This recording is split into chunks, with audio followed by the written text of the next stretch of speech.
Halo teman-teman semuanya. Jadi sebelumnya perkenalkan, nama saya Jano Sasaipati. Di sini saya akan melakukan tugas akhir kesehatan mental dengan dosen pembimbing Bu Najma dan Pak Purbo. Di sini saya bersama dengan Ibu Dia. Nah, di sini kami akan melakukan podcast tentang kesehatan mental. Sebelumnya kita akan membahas apa sih sebenarnya kesehatan mental itu. Jadi menurut Bu Dia, kesehatan mental itu apa sih? Kalau menurut saya pribadi ya, sebenarnya kan banyak sekali definisi mengenai kesehatan mental itu sendiri. Tapi kalau saya artikan secara sederhana, sebenarnya kesehatan mental itu merupakan sebuah kesadaran dari seseorang bahwa dia di dalam dirinya itu memiliki potensi, baik potensi yang positif maupun yang negatif, dan dia dapat menerima segala apa yang ada di dalam dirinya itu secara positif, itu baik kekurangan maupun kelebihannya dia, baik secara sikap, perilaku maupun pikirannya. Nah, setelah kita mengetahui apa itu kesehatan mental, seberapa penting kesehatan mental untuk diperhatikan menurut Ibu? Kalau menurut saya penting sekali ya kesehatan mental itu untuk diperhatikan. Kenapa? Karena sebenarnya kesehatan mental itu kan tidak diperhatikan ketika kita beranjak dewasa saja atau ketika kita remaja. Tapi kesehatan mental itu berkesinambungan dari ketika anak-anak usia dini, anak-anak, terus remaja, dewasa, itu berkesinambungan. Jadi ketika kesehatan mental anak itu terganggu di masa anak-anaknya, nah, itu otomatis kesehatan mentalnya akan terganggu juga ketika dia beranjak memasuki usia remaja, dan jika tidak terselesaikan mungkin akan terbawa juga, dan bukan mungkin ya, dan pasti akan terbawa juga ke dewasanya dia. Jadi memang sangat penting karena apa? Akan mempengaruhi pola pikirnya dia, perilakunya dia, untuk masa depannya dia juga pasti akan sangat berpengaruh gitu. Jadi karena kita tahu ya hal kesehatan mental itu sangat penting. Jadi menurut Ibu sejak kapan kesehatan mental itu mulai diajarkan dan bagaimana cara terbaik untuk mengajarkannya? Kalau mulai kapan diajarkannya itu relatif. Tapi kalau menurut pendapat saya, kapan itu mulai diajarkan adalah ketika anak atau sejak dini yaitu sejak anak-anak. Caranya bagaimana sih memperkenalkan? Kita kan nggak mungkin ya ngajari anak TK atau mungkin anak yang masih balita. Kesehatan mental adalah gini-gini kan kita tidak mungkin. Maka salah satu cara memperkenalkannya adalah untuk anak-anak memvalidasi perasaannya. Itu ada yang membantu adalah orang tuanya. Jadi ketika ada anak menangis, mungkin Esa ingat ya ketika kamu masih SMK, saya pernah bilang, ketika anak saya menangis, saya tidak pernah langsung mengatakan untuk jangan nangis atau mengancam kamu nggak diem. Nah, itu secara tidak langsung mungkin dia akan diem, tapi dia memendam sesuatu. Nah, itu nanti kalau diterus-teruskan akan mengganggu kesehatan mental dia. Maka cara memperkenalkannya dia adalah dengan mencoba untuk mengajari dia memvalidasi perasaannya sendiri. Misal ketika dia menangis, biarkan dia menangis. Ketika dia berbahagia, biarkan dia berbahagia tapi tidak berlebihan. Nah, nanti setelah menangis, meraung-raung atau apa, baru kita memvalidasi perasaannya dia. Kamu sedih ya? Mama tahu kamu sedih. Jadi memang kesehatan mental itu tidak lepas dari lingkungan sekitar dan orang tua. Siapa yang harus mengajarkan pertama kali? Menurut saya adalah orang tua. Berarti kalau misalnya dari kecil anak-anak sudah diajarkan untuk memvalidasi perasaannya, mungkin di dewasanya akan lebih mudah gitu ya untuk mengekspresikan dirinya. Tapi kalau misalnya dari kecil dia tidak dibiasakan untuk memvalidasi perasaannya, untuk remajanya kalau menurut Ibu bagaimana? Apakah sudah terlanjur atau masih bisa diperbaiki? Nah, itu merupakan PR yang sering saya alami ya menjadi guru BK. Ketika anak-anak memiliki permasalahan, ketika anak-anak memiliki indikasi gangguan mental, gangguan dalam kesehariannya atau gangguan kesehatan mental dalam kesehariannya, kebanyakan ketika kita tarik mundur, ternyata memang luka yang dia alami itu berasal ketika dia masih anak-anak. Jadi tidak muncul begitu saja ketika dia remaja. Jadi akumulasi, mungkin dia pernah mengalami yang namanya kekerasan secara fisik, mungkin dia pernah mengalami yang namanya kekerasan secara seksual, mungkin dia pernah mendapatkan seperti diskriminasi di keluarganya, sering dibanding-bandingkan, seperti itu.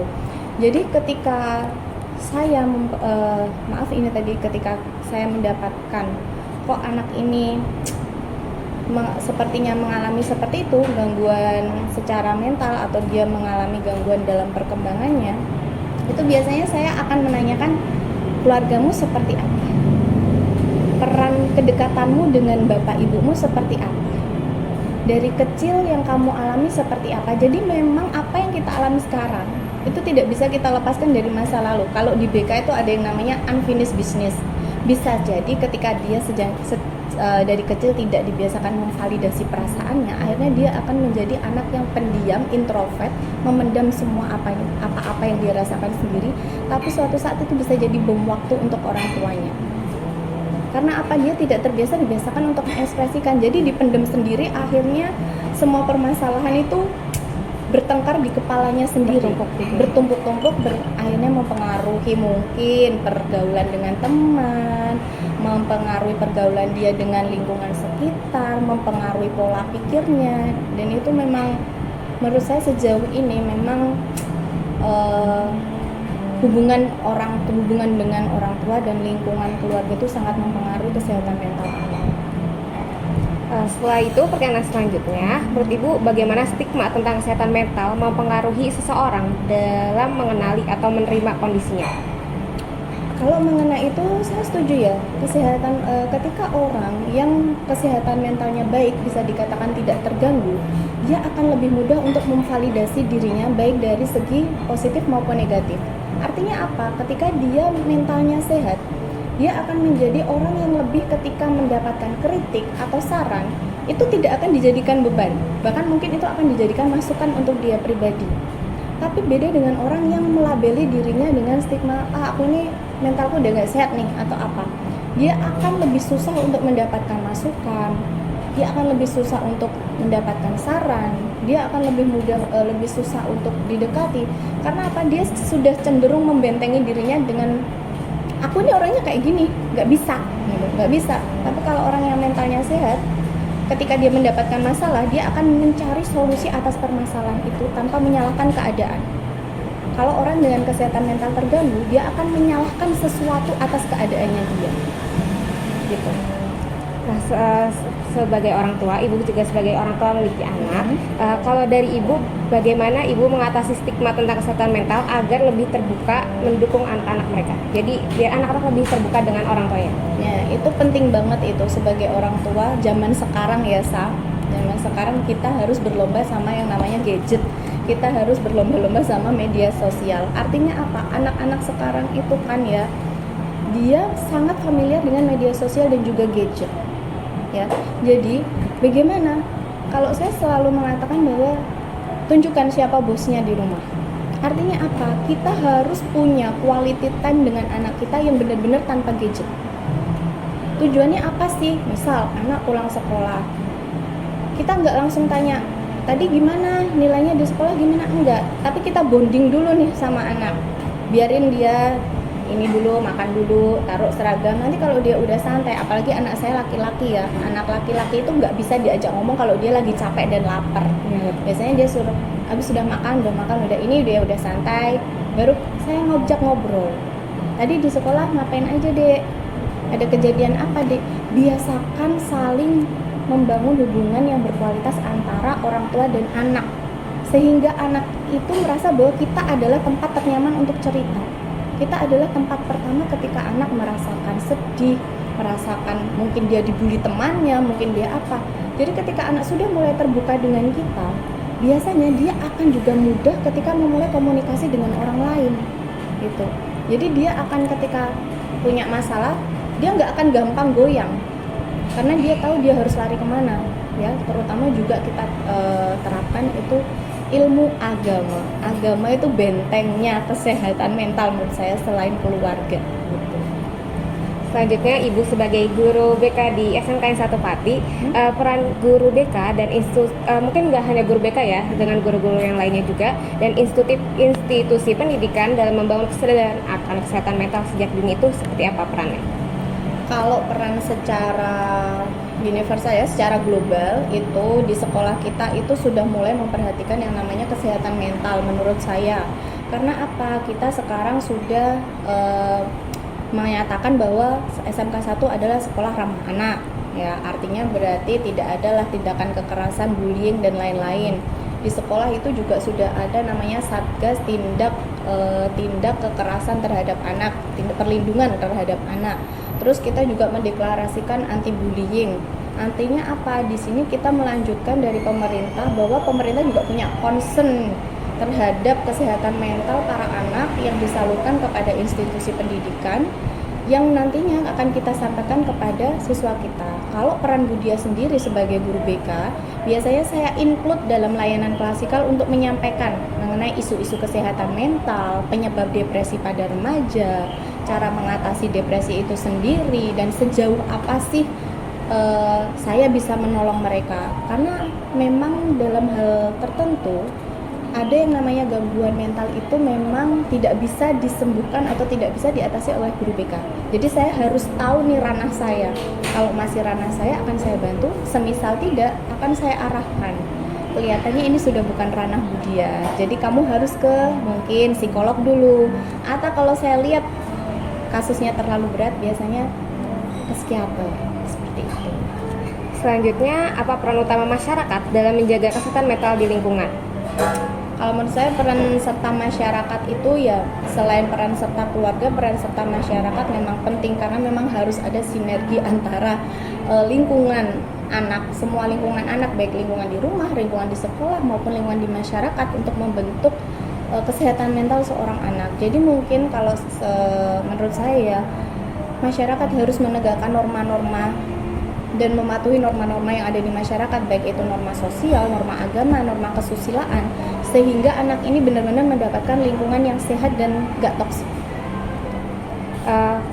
Kalau kesehatan mental itu sebenarnya lebih sering di remaja ya Ibu. Mengapa isu kesehatan mental cenderung lebih sering terjadi atau dibahas pada saat fase remaja? Karena kan remaja ini masa peralihan dari anak-anak ke dewasa, di mana dikatakan masa remaja ini adalah masa untuk mencari jati diri. Jadi remaja ini emosinya memang tidak stabil, moodnya tidak stabil, emosi tidak stabil ya mungkin karena masa peralihan itu. Sehingga ketika dia tidak mendapatkan dukungan dari lingkungan, dari keluarga dalam masa peralihan itu, memang banyak sekali kesehatan mental mereka yang terganggu. Misal kecemasan, tidak bisa konsentrasi, atau merasa minder dengan perubahan fisik yang mereka alami. Yaitu makanya Budia bilang harus ada dukungan dari orang-orang terdekat. Menurut Ibu, tantangan utama dalam menghadapi remaja untuk membantu mereka menjaga kesehatan mentalnya itu bagaimana? Tantangan utamanya sebenarnya sama dengan ibu-ibu yang lain ya menurut saya. Tantangan kami saat ini adalah gadget dan media sosial dan gadget, YouTube mungkin ya, YouTube Short juga kadang itu ya. Bagaimana cara kita agar menjaga kesehatan mental anak kita? Kalau dari saya sendiri sebenarnya saya lebih cenderung setuju untuk membatasi penggunaan gadget pada anak-anak. Kenapa? Terkadang penggunaan gadget yang terlalu berlebihan, ternyata kan sudah ada penelitiannya juga, penggunaan gadget secara berlebihan itu bisa mengganggu emosional anak. Jadi anak lebih agresif, anak lebih menjadi introvert karena dunianya sudah ada di gadget semua tuh. Anak jadi susah untuk berkomunikasi dengan dunia luar, sudah introvert, dia tidak bisa berkomunikasi karena dia sudah asik dengan dunianya sendiri. Jadi kalau menurut saya ya, batasi penggunaan gadget pada anak-anak, terutama anak-anak usia sekolah. Kalau nggak memang benar-benar digunakan ya seperti untuk sekolah, untuk belajar sih nggak apa-apa. Tapi kalau untuk game, media sosial itu saya rasa memang benar-benar orang tua harus membatasi. Kalau Ibu membatasi penggunaan gadget kepada anak Ibu itu berapa jam atau gimana? Kalau saya membatasi itu kesepakatan. Jadi kami kesepakatan. Kakak mau mainnya, biasanya kalau main game mabar sama temennya, kamu butuh waktu berapa? Ya biasanya ya 1 jam gitu, 1 jam. Oke, berarti gini ya, kamu sama adik boleh main HP 1 minggu 2 jam. Hanya boleh main di Sabtu Minggu. Kalau 2 jam itu digunakan di hari Sabtu semua, berarti Minggu kamu sudah lepas HP. Tapi kalau misalnya Sabtu itu kamu gunakan 1 jam, berarti Minggu kamu masih 1 jam. Sebenarnya apa yang saya lakukan ini juga tidak bisa dibenarkan juga ya, karena memang semua orang tuh punya pola asuhnya masing-masing. Hanya saja saya melihat seperti ini ketika saya bersepakat dengan dia mengenai gadget itu, membatasi gadget, dan dia menghargai dan menghormati keputusan saya untuk dia gadgetnya dibatasi, itu menurut saya sudah poin tambah. Mungkin nanti ketika dia sudah gini ya, tes ya, ini kan SD lagi tes, ya itu saya punya kesepakatan juga, kakak nggak boleh main HP ya Senin sampai Jumat karena kamu tes. Karena biasanya juga nggak Sabtu kan masih ada susulan, Sabtu juga nggak boleh. Nah, tapi mungkin saya menggantinya kayak gini, Minggu boleh, tapi nah gitu, nggak langsung 2 jam, jadi terjeda. Jadi biar matanya juga nggak terlalu capek, dan terjeda 45 menit atau 30 menit, nanti saya ingatkan, istirahat dulu, nanti ini istirahat dulu gitu. Emang tak batasi banget sih kalau gadget. Selanjutnya, bagaimana media sosial mempengaruhi kesehatan mental remaja baik secara positif maupun negatif? Ya itu tadi ya, yang saya bilang, media sosial itu sebenarnya bisa jadi hal yang positif untuk orang-orang yang bisa memanfaatkan dan menggunakannya dengan bijak. Bisa jadi negatif ketika digunakan oleh orang-orang yang tidak bertanggung jawab. Nah, contohnya apa, di media sosial itu kan kita bebas nge-share apapun. Mau video joget-joget gak jelas juga viewersnya banyak, mau konten-konten yang tidak mendidik juga sangat banyak gitu. Dan kita bebas menentukan pilihan kita sendiri untuk menonton apa. Di media sosial kan nggak ada yang kayak, kamu jangan nonton itu, ya terserah aku, HP aku, media sosial aku gitu. Jadi kadang remaja yang terlalu banyak menghabiskan waktunya dengan media sosial, melihat konten-konten yang tidak mendidik, dia bisa jadi mengimitasi apa yang dilihatnya dia, mengimitasi dan merasa kayaknya keren deh, kayaknya cocok deh. Nah gitu, jadi kayak ketika remaja ini tidak punya filter, dan dengan rasa penasarannya dia lagi mencari jati diri, kebetulan yang lihat konten negatif, dikhawatirkan itu mempengaruhi pola berpikir, pola bersikap dia selama dalam kehidupannya sehari-hari. Nah, ibu yang sebagai paham tentang kesehatan mental, bagaimana ibu menyikapi atau menangani remaja yang sedang mengalami gangguan mental?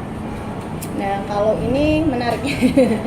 Kalau saya menangani remaja dengan gangguan mental, ya gangguan mental itu menurut saya kan ada istilahnya ada tingkatannya. Kalau gangguan mental baru kecemasan itu kan juga masuk gangguan mental.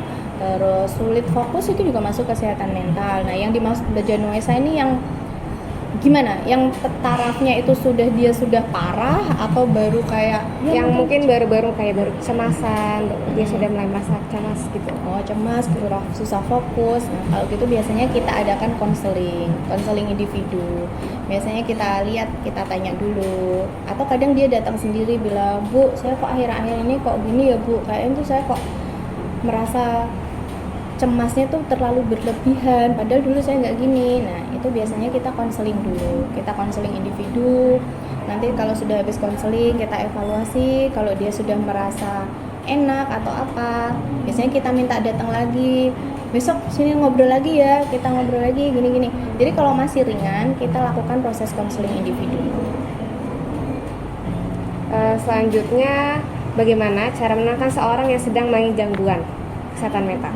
Jadi misalnya dia lagi merasa anxiety gitu, lagi cemas tapi yang lagi cemas banget gitu. Oh gitu. Kalau yang ini Budia share pengalamannya Budia aja ya.